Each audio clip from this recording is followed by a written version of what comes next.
what is up, YouTube? How are you guys? Now, this is not going to be my normal vlog. It might have been normal a couple months ago, but this has been quite a long couple months for me. A lot has been going on, and if you haven't noticed, if you're new to this channel or haven't really picked up on what I'm doing, I'm an ultra runner.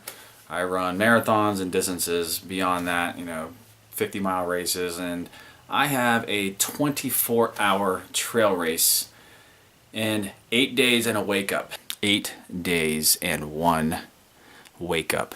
There's a lot to prepare. This isn't your normal 5K or even a marathon. This is running for 24 hours on a trail. Yeah, it's gonna be a long time. So there's a lot of things that have to take place. I'm gonna go through some of the things that I need to prepare. I wouldn't say I'm probably the most seasoned veteran, but I have ran many a 30-milers, many a marathons, and this 250-milers on trails, and this will be my first 24-hour race. This is for me and for you guys who are first-timers out there. All right, the most important piece of gear for me, next to, well, that's not gear. I was gonna say water, but that's not gear, is shoes. I just got my brand new Wave Inspire, Mizuno Wave Inspires. I run in predominantly Mizuno shoes. They fit my feet correctly, and for those of you who are runners, you can't just go and buy shoes off the rack. You will, if you don't choose the right shoe, you could get lucky, but if you do not choose the right shoe, you can have knee, hip problems, and have a lot of soreness that you don't need to have. Make sure you go to a real running store, and get a gait analysis and a foot strike analysis and all that. Get your foot fitted for the correct shoe for you. Very important. Next, I will be, and if you guys have seen, I've done a review on this. This is my Scott Jurek Ultimate Direction 2.0 vest. The bottles go in the front. This is going to be an integral piece when my arms are getting tired and I need to vlog, and I just need to have things to carry. So my bottles will fit in here. I have my bottles that will fit in there. Got the little nipple on top that pops in and out. I also have my go-to. These are my these boys have seen some miles. My Nathan Handhelds. Yes, I will run with 2 of them. I have 2 of them, 1 in each hand, filled. People think that will kill you. I run with it so often I don't even notice anymore. I'm used to carrying stuff, so when I don't have to carry it, it's kind of like I don't know what to do with my hands. Kind of think, what do I do with my hands? I'm like Ricky Bobby, with my hands kind of popping up out of the bottom. So I have both. You have to be prepared to your mind's going to go through so many different things. You're going to need to be able to switch it up. I'm sure I'm going to get irritated with the vest at some point. I'm going to be irritated with everything at some point, but I want to be able to switch things up, because even the most minor changes in ultramarathons mean the world. They just give you new life. Changing socks and shoes. So I got shoes, other pairs of shoes, and my North Face trail running shoes. The boys have seen some mileage too, but if you look down, I got all my pairs of shoes, many miles on these. These are mostly retired shoes, so I don't have, but I definitely have 6 miles in them. So if I need to switch up for a lap, the lap's gonna be 6.25 miles. I can do that.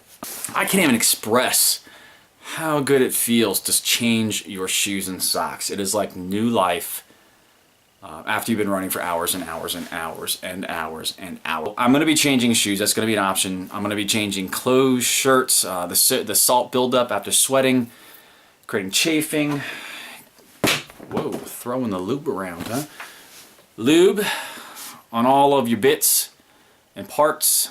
It's self-explanatory, people. You got to lube the parts that touch and the parts that rub and swing and swang on everything. So you got to keep it lubed up, or you will bleed and you will heal and you will stick and it will rip and it will hurt. Just trust me, you don't want to ever have that. I have a lot of my mixes, my electrolyte, sodium electrolyte mixes to help keep that in balance. I got my S caps for that, electrolytes and sodium.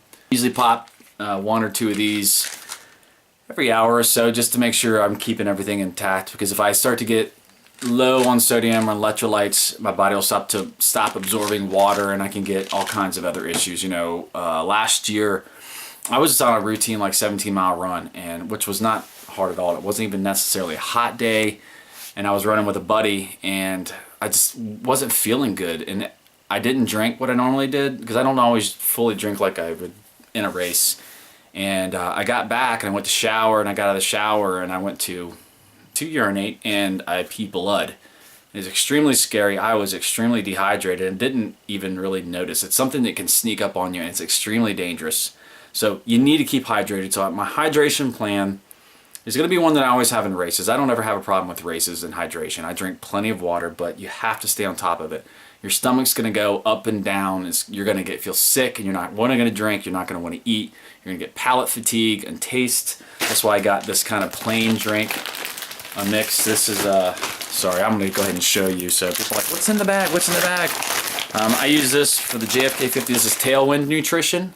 Good stuff. Ran probably a marathon of the race, probably 20-something miles on strictly Tailwind, and it worked really well. But your body starts to go through changes, and that's not always going to work. It's not always work just to eat the same things. You got to be able to change up. I do things like eating Cliff Bars. Sports beans. I can take some of these sometimes, but the sugar starts to give you sick stomach, and that's just me. We're all experiment of one. I've talked to you before in these vlogs. What do I got in here? What do I got in my box of goodies? I have my plan for nutrition, my plan for hydration, for my shoes, my vests, my bottles. Now, for the part that I'm going to be putting on myself that a lot of those people are not going to be doing out there, which is vlogging. I got to have, I'm going to have my GoPro. I only have one battery, so I'm going to have to pick up another battery. I think I have a buddy who has some extra stuff, maybe another GoPro. I have a battery with a converter that I used when I went camping. You saw I was keeping everything charged up in camping. I have a deep cell battery I use for the boat. I got to deal with the logistics of that. And at first, I'm sure I'm going to be fine with vlogging and talking about it, but I'm sure there's going to be points where I'm just saying, you know what, I don't want to do this anymore. It's annoying. I don't want to film. I don't want to talk. But that's one time I'm going to fight it, and I'm going to record this because I want to kind of genuinely show people what you go through out there, that this is possible. I am nothing special. I'm an ordinary guy. I am not any kind of super athlete. I'm just somebody who has the mental strength to push through, and I've trained a lot. I got a lot of miles under my belt, but I also have slacked off a lot of the last 2 months. I have not run anywhere near what I was planning on doing for the last 2 months. So I'm counting on my base to really carry me through, and my mental toughness and my experience to kind of carry me through the rest and for this 24-hour period. So we're going to see how that plays out. I know this happens to a lot of people. I'm not somebody who gets trained full-time. I'm a dad. I'm a father of 4 and a husband that works full-time. I vlog, and so it doesn't leave a lot of time. I'm a Boy Scout leader, and I coach baseball. So you know what? Life is life, and I can't just wait for it to all be over and I'm retired and to be able to do these things. I'll be too old. I got to worry about gear. I got to worry about hydration, keeping myself everything in balance. The mental aspect I need to always remember, and those of you who run, you need to stay positive. You need to understand that you're going to feel bad, especially in these longer distances. It's going to happen. You're going to feel bad. But what separates people who run ultras and marathons from the other people is you know that you're going to feel bad and that you push through it. You have to be able to push through it because it's going to go away. The bad will go away. It will come back. You're going to be sore. You just got to learn to understand it and cope with that and just embrace it. You're going to be in a pain cave. I will be in a pain cave. And it's funny. You're going to be watching me and you're going to be like, why is he doing this to himself? I enjoy the battle. I enjoy the mental battle, the physical battle, and the overcoming because there's nothing like finishing a race like that. When I finish 50-mile races, the feeling of euphoria that when you cross that finish line, you did something that so few people on this earth have done and would even attempt to do. I have a lot of mental preparation. Backup watches. I have this watch. I have this watch. I have a Suunto. I have this one. This guy right here, this 410305, which has been my go-to guy for years. It is quality. I've had this thing for probably 6 years. It's never let me down. Battery life only lasts probably about 11, 12 hours now. This one should last about 50. The Suunto 2. So I have that, and that one should be fun. The other aspect, support. Now I can't expect anyone to come out there. My wife has always been my crew, and I've had other friends, really, really good people who have paced me And I love them for what they did, because to do that for someone is like being an angel. It really is. You help mentally get those people through this. Now I'm going to have people come and go, but what's going to help me is a 6.25 mile loop broken into aid stations at 3 miles is going to help break it up. So the mental aspect is not going to be as much, because you can always go another 3 miles. You can always push. I've been in races where there was 9 miles out over a mountain. You're by yourself, no brakes, aid station, then 9 miles back. So it's like one aid station and 18 miles. And you had to carry everything. That's tough. It's tough. And you're climbing, and you get out there, and there's, scat from animals that are meat eaters, and that gets kind of scary. So not going to have that issue. I'm not going to have that issue this time. I'm going to have to run it dark. I got headlamps to worry about, batteries I got to worry about. So there's a lot of logistics. My approach to this is I'm going to have fun with it. I'm just going to go out and enjoy the scenery. I'm going to enjoy the people. Runners are extremely, especially ultra runners, are extremely nice, talkative, supportive, amazing people.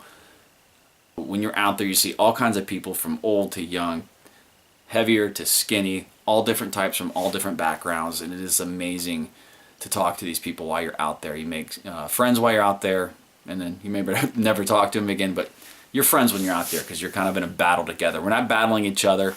We're battling the course, and we're battling our minds. We're battling the elements and the distance, and that's what it's all about. If you guys have any questions, I'm probably going to do a Q&A about running and ultra running, because I know some people have questions out there. I see a lot of dads and moms out there that are trying to get in shape, and I've been through that. I was heavy, lost weight. I've talked about it before. I'm not going to go into it now, but if you have questions about running, about shoes, about equipment, I'm going to be running in Injinji socks, the little toe socks.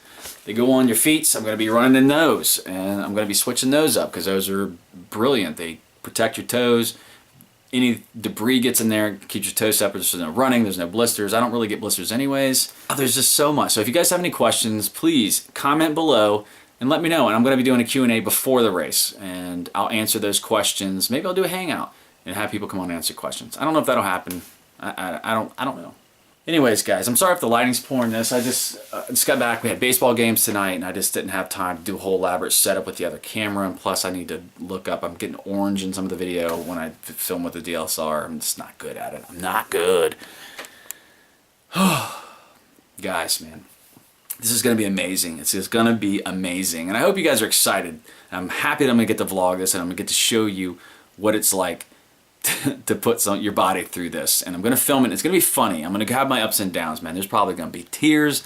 There's going to be my really low lows where I'm wanting to quit. And I'm going to talk to you guys through that. And I'm going to talk to you how I'm feeling, the pain. I'm going to talk all that through with you guys on the camera. And so it's going to be cool. And I'm actually going to be able to enjoy seeing that, because I experience it, but you forget a lot of this. When you cross that finish line, you forget a lot. And that's probably the only reason you really come back and do something like that to yourself, because you tend to forget the low points. You remember the high points. And that's the way life should be. It's a good metaphor for life. Anyways, guys, thanks for watching. It's a big part of my life, and I hope you will enjoy this. I hope you will enjoy this journey with me, and it's going to be awesome, man. I appreciate it. And as always, until next time, later.